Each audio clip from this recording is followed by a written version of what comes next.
ജീവസന്ദേശത്തിലേക്ക് എല്ലാ മാന്യ ശ്രോതാക്കൾക്കും ഹൃദയപൂർവ്വം സ്വാഗതം. നമ്മുടെ ഇന്നത്തെ പ്രതിദിന ധ്യാന ഭാഗം ലൂക്കോസിന്റെ സുവിശേഷം 20-ാം അധ്യായം 25-ാമത്തെ വചനം. എന്നാൽ കൈസർക്കുള്ളത് കൈസർക്കും ദൈവത്തിനുള്ളത് ദൈവത്തിനും കൊടുക്കുവിൻ എന്ന് അവൻ അവരോട് പറഞ്ഞു. യേശു കർത്താവിൻ്റെ ജീവിതത്തിൻ്റെ ലക്ഷ്യത്തോട് അടുക്കുന്ന, യേശു കർത്താവ് ഈ ഭൂമിയിൽ വന്നതിൻ്റെ ലക്ഷ്യത്തോട് അടുക്കുന്ന അധ്യായങ്ങളാണ് 20, 21, 22 അധ്യായങ്ങളൊക്കെ. യേശുവിനെ വാക്കിൽ കൊടുക്കുവാനും യേശുവിനെ പരീക്ഷിക്കുവാനും പരീശന്മാരും ശാസ്ത്രിമാരും ഒരുപാട് നാളുകളായി ശ്രമിച്ചുകൊണ്ടിരിക്കുന്നു. ആ ശ്രമമൊക്കെയും പരാജയപ്പെട്ടുകൊണ്ടും ഇരിക്കുന്നു. ഇവിടെയും യേശുക്രിസ്തുവിൻ്റെ വാക്കിൽ കൊടുക്കുവാൻ, യേശുവിനെ തകർക്കുവാൻ ശ്രമിക്കുന്ന ഒരു പരീശന്മാരെയും ശാസ്ത്രിമാരെയും കാണാൻ കഴിയും.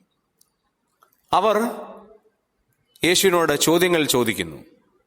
കൈസർക്ക് കരം കൊടുക്കുന്നത് വിഹിതമാണോ? യേശുവിൻ്റെ വാക്ക് തെറ്റായി വ്യാഖ്യാനിക്കുവാൻ പരീശന്മാർ ശ്രമിക്കുന്നു എന്ന് യേശു മനസ്സിലാക്കിയപ്പോൾ യേശു അവരോട് പറയുകയാണ്, നിങ്ങളൊരു നാണയം കൊണ്ടുവരുവൻ. അവർ ഒരു നാണയം കൊണ്ടുവന്നു. കർത്താവ് അവരോട് ചോദിച്ചത്, ഈ നാണയത്തിൻ്റെ സ്വരൂപവും മേലെഴുത്തും ആരുടേതാണ്? ഉടനെ അവർ പറഞ്ഞു, അത് കൈസറിൻ്റേതാണ്. കർത്താവിൻ്റെ മറുപടിയാണ് നാം വായിച്ചത്, കൈസർക്കുള്ളത് കൈസർക്കും ദൈവത്തിനുള്ളത് ദൈവത്തിനും കൊടുക്കും. എന്താണ് ഇതിൻ്റെ അർത്ഥം? അന്നത്തെ കാലഘട്ടത്തിൽ 2 വിധ നാണയങ്ങളുണ്ടായിരുന്നു. ഒന്ന് മതപരമായ നാണയം, അതായത് ദേവാലയത്തിലും ദേവാലയ ശുശ്രൂഷയോടുള്ള ബന്ധത്തിൽ ഉപയോഗിക്കുന്ന നാണയം, അത് മതപരമായ നാണയമാണ്. 2 സാമൂഹ്യപരമായ നാണയം, വിനിമയ വ്യവസ്ഥയ്ക്ക് വേണ്ടി സമൂഹത്തിൽ നമ്മൾ ക്രയവിക്രയത്തിന് വേണ്ടി ഉപയോഗിക്കുന്ന നാണയം. അങ്ങനെ ഈ സാമൂഹ്യ ഉപയോഗത്തിന് വേണ്ടി ഉപയോഗിച്ചിരുന്ന നാണയത്തിൻ്റെ മുദ്ര കൈസരുടേതാണ്. ദേവാലയത്തിൽ ഉപയോഗിക്കുന്നത് ദൈവത്തിനുള്ളതാണ്. ഇവർ കൊണ്ടുവന്ന മുദ്ര കൈസറുടെ മുദ്ര അടങ്ങിയ നാണയമാണ്. കർത്താവ് പറയുകയാണ്, കൈസർക്കുള്ളത് കൈസർക്കാണ്, ദൈവത്തിനുള്ളത് ദൈവത്തിനാണ്. എന്നെ ചിന്തിപ്പിച്ചത് അതിൻ്റെ 2ാമത്തെ പാർട്ടാണ്. ദൈവത്തിനുള്ളത് ദൈവത്തിന് എന്താണ് കൊടുക്കാൻ പറ്റുക? അപ്പോസ്തല പ്രവൃത്തി 17-ാം അധ്യായം 20 മുതലുള്ള വാക്യങ്ങൾ നമ്മൾ വായിക്കുമ്പോൾ അവിടെ രേഖപ്പെടുത്തിയിരിക്കുന്നത്, ദൈവം സകലർക്കും ജീവനും ശ്വാസവും കൊടുക്കുന്നവനാകയാൽ മാനുഷ്യ കൈകളാൽ ശുശ്രൂഷ ആവശ്യപ്പെടുന്നില്ല എന്നുള്ളതാണ്. അർത്ഥാൽ നമ്മുടെ ഏതെങ്കിലും മാനുഷിക ശുശ്രൂഷകൾ കൊണ്ടല്ല ദൈവമായിരിക്കുന്നത്, ഇല്ലെങ്കിൽ ദൈവത്തെ പ്രസാദിപ്പിക്കുവാൻ നമ്മുടെ മാനുഷികമായ പുണ്യക്രിയകൾ കൊണ്ട് സാധ്യമല്ല. പിന്നെന്താണ് ചെയ്യാൻ കഴിയുക? ചെയ്യുവാൻ കഴിയുന്ന കാര്യം നമ്മുടെ ദൈവം നമുക്ക് നൽകിയിരിക്കുന്ന അനുഗ്രഹങ്ങളുടെ പ്രതിഫലനമായി ദൈവത്തിന് സ്തുതിയും സ്തോത്രവും ബഹുമാനവും അർപ്പിക്കുക എന്നുള്ളതാണ്. 96-ാം സങ്കീർത്തനം 7 മുതലുള്ള വചനങ്ങൾ നമ്മൾ വായിക്കുമ്പോൾ അവിടെ ഇങ്ങനെയാണ് രേഖപ്പെടുത്തിയിരിക്കുന്നത്, മഹത്വവും ബഹുമാനവും യഹോവയ്ക്ക് കൊടുപ്പിൻ. ദൈവത്തിന് കൊടുക്കാൻ പറ്റുന്ന ഒരേ ഒരു കാര്യം മഹത്വവും ബഹുമാനവും.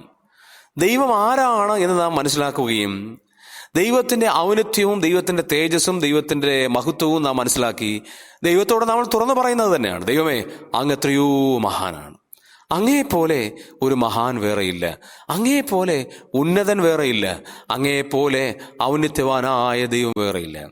അത് മാത്രമാണ് ദൈവം പ്രതീക്ഷിക്കുന്നത്, മഹത്വവും ബഹുമാനവും. ആ 96-ാം സങ്കീർത്തനത്തിൻ്റെ 7ഉം 8ഉം വാക്യങ്ങൾ നമ്മൾ 2ാമത് കാണുന്ന ഒരു കാര്യം കൂടെ ഉണ്ട്. അവൻ്റെ നാമത്തിന് തക്ക മഹത്വം കൊടുക്കണം. ദൈവത്തിന് കൊടുക്കുമ്പോൾ ദൈവത്തിന് തക്ക മഹത്വമായിരിക്കണം. പ്രിയമുള്ളവരെ, നമ്മൾ ചെയ്യുന്നതൊന്നും മനുഷ്യർക്കല്ല, കർത്താവിനെന്ന പോലെ മനസ്സോടെ ചെയ്യണം. നമ്മൾ പല ശുശ്രൂഷകളും ചെയ്യുന്നത് മനുഷ്യർക്കാണ് എന്ന് തോന്നിപ്പോകും.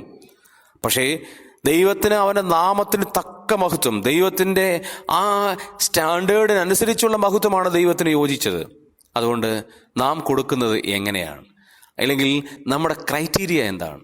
നാം ദൈവത്തിനു വേണ്ടി ചില കാര്യങ്ങൾ ചെയ്യുന്നത് ഏറ്റവും മടിയോടുകൂടിയാണെങ്കിൽ, ഏറ്റവും ഉപേക്ഷയോടുകൂടിയാണെങ്കിൽ നമ്മളുടെ ശുശ്രൂഷകൾക്ക് യാതൊരു ഫലവുമില്ല എന്നുള്ളതാണ്. കർത്താവ് ഇവിടെ മുന്നറിയിപ്പ് നൽകുന്നത് അത് തന്നെയാണ്. ദൈവത്തിനുള്ളത് ദൈവത്തിന് കൊടുക്കണം, ദൈവത്തിനുള്ള ബഹുമാനം, ദൈവത്തിനുള്ള ആദരവ്, ദൈവത്തിനുള്ള കൃതജ്ഞത അതൊന്നും നാം മനുഷ്യർക്ക് കൊടുക്കാൻ പാടില്ല. മനുഷ്യൻ ഇതൊന്നും ആഗ്രഹിക്കുന്നില്ല. യെശയ്യാവിൽ നമ്മൾ വായിക്കുന്നുണ്ട്, എൻ്റെ മഹത്വം ഞാൻ വിഗ്രഹങ്ങൾക്ക് വിട്ടുകൊടുക്കുന്നില്ല. ദൈവത്തിൻ്റെ മഹത്വം ദൈവം ഒരാർക്കും കൈമാറപ്പെടുന്നില്ല, കൈമാറ്റുന്നുമില്ല. അങ്ങനെയാണെങ്കിൽ ദൈവത്തിനു മുമ്പാകെ നമുക്ക് സകല മഹത്വവും അർപ്പിക്കാം. ദൈവത്തോട് ഹൃദയപൂർവ്വം നമുക്ക് നന്ദി പറയാം. കാരണം നമ്മുടെ ദൈവത്തെ പോലെ മഹാനായ ഒരു ദൈവമില്ല. അതുകൊണ്ട് ദൈവത്തിനുള്ളത് നമുക്ക് ദൈവത്തിന് കൊടുക്കാം. മനുഷ്യർക്ക് കൊടുക്കേണ്ട ബഹുമാനം മനുഷ്യർക്ക് കൊടുക്കാം. ദൈവത്തിന് കൊടുക്കേണ്ട അതേ പദവിയിൽ, അതേ തക്ക ഗുണത്തിൽ ദൈവത്തിന് നമുക്ക് മൂല്യം കൊടുക്കാം. അതിന് ദൈവം നമ്മേവരെയും സഹായിക്കുമാറാകട്ടെ. പിതാവേ, നന്ദിയോടെ ഞങ്ങൾ അങ്ങേ സ്തുതിക്കുന്നു. ഒരു ദിവസം കൂടെ നൽകിയോണ്ട് സ്തോത്രം. ഈ ദിവസം അങ്ങേക്ക് പ്രസാദമായി ജീവിക്കാൻ ഞങ്ങളെ സഹായിക്കണമേ. വചനം കേൾക്കുന്ന എല്ലാവരെയും അനുഗ്രഹിക്കണമേ. രോഗികളായി ബുദ്ധിമുട്ടുന്ന പ്രിയപ്പെട്ടവർക്ക് വിടുതലിന് കരം നീട്ടണമേ. പ്രാർത്ഥന കേട്ടുകൊണ്ട് നന്ദി. യേശു കർത്താവിൻ്റെ ധന്യമുള്ള നാമത്തിൽ തന്നെ. ആമേൻ.